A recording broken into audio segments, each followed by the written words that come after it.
خسته نباشی. ایره ارتفاعات کوی ریگه آی شریفی دیگه کامل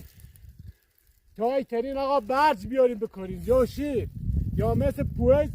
درخت بیاریم بکاریم هیچ ما نکاریم آقا بله بکن با راحت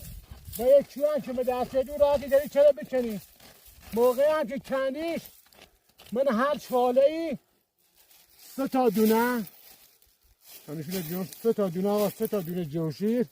3 تا دونه جوشیر کافیه هر چاله 3 تا دونه جوشیر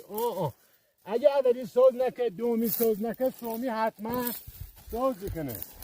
همه دست به هم دیمی منطقه رو آقا آباد کنیم ما یه نفرام اومن بالا تا آقا صدا فشنگ شنیم مجبور بیم بیام بالا زنگ زیم آقا شریفی گم آقا متفنگ برداشتون